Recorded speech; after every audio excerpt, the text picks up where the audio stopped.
Do you have healthy conflict in your teams? Maybe you don't even think there is such a thing as healthy conflict. Well, I'm going to be exploring, to the goal of synergy, I'm going to be exploring dysfunctional and functional conflict and what we're really looking for. Interested? Come on the journey.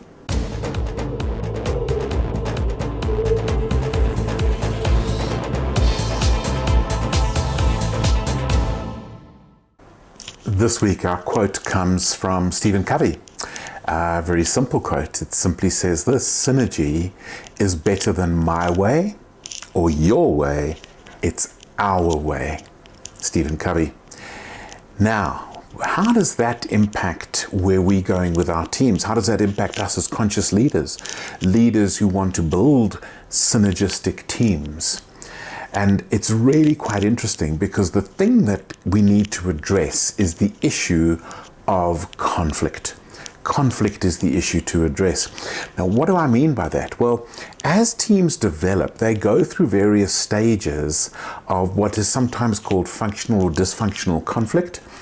Some people prefer not to use the word conflict at all. Some people would use the word negative or positive conflict or something like that. But let me take you through it. If you take Tuckman's old model, which goes forming, storming, norming, performing. Everybody knows this model quite well, right back from the 1960s already. And then, of course, his team later added the adjourning stage for when teams end, when teams actually close. So if you take all of that and you put it together, how does that actually work? So from a conflict perspective, so stage one is where the forming happens, and typically here everybody's sort of excited, positive, maybe so positive that they're ignoring any sort of undertones that are already developing that might be impacting how things are working, and that might actually be considered conflict avoidance.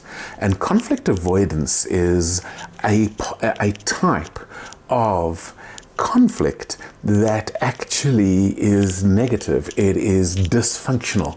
So conflict avoidance is dysfunctional conflict. Why do we say that? Because when we are at an extreme where we are saying there is no conflict, that is unhealthy. There's no disagreement, there's no conflict. That is exceptionally unhealthy. The other extreme happens in stage two. That's called storming for a reason.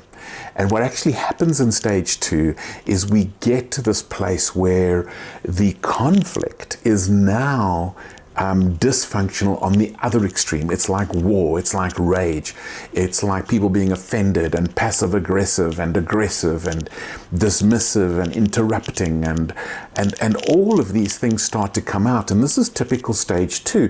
We're reaching the point in the journey as a team, whether it's a virtual team or a face-to-face team, where the rubber is hitting the road and it's not as pleasant and exciting as we first thought.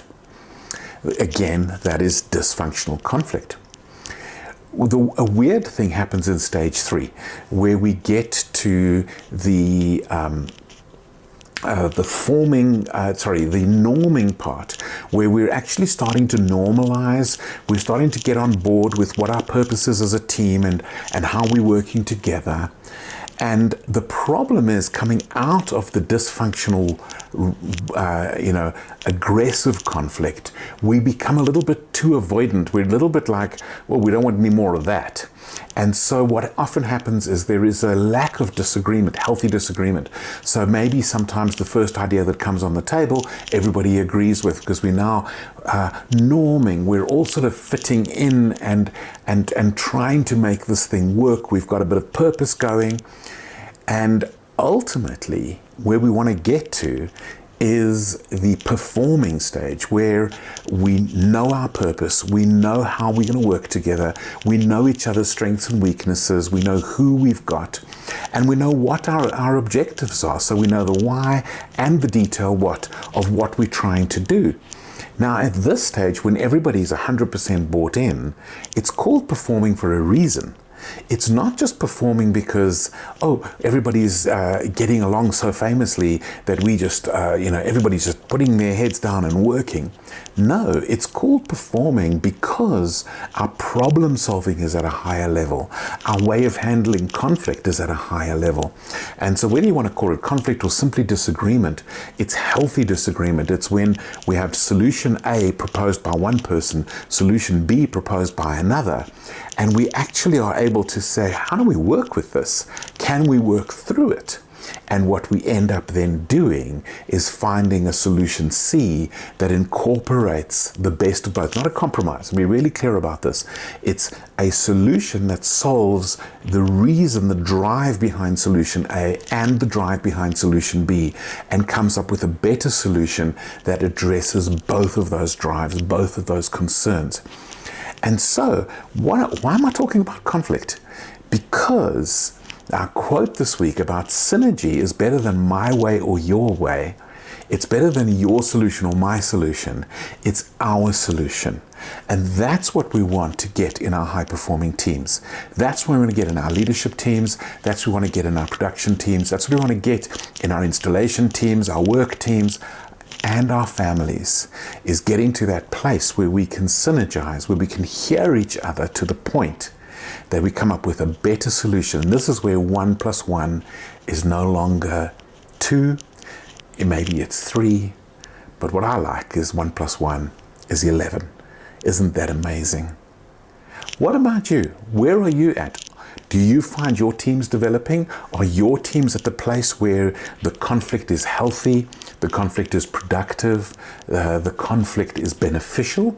In other words, it's more healthy disagreement than conflict as such. Is that where your teams are at? What do you think? Let us know. Tell us about your teams. Tell us about your experience with your teams.